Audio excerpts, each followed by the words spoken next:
கடவுள் பக்தி உள்ளவங்களை வந்து அவங்கள வந்து பார்த்தீங்கன்னா தங்கள் வலையில் இழுத்துட்டு வராங்க.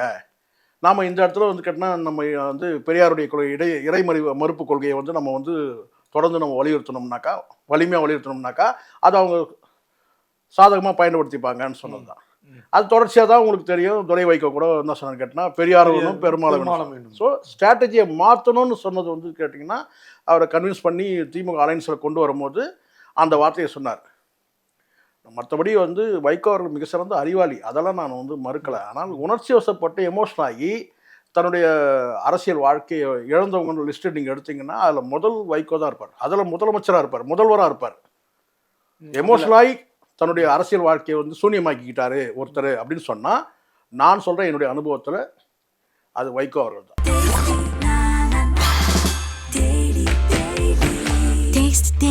Taste the Daily.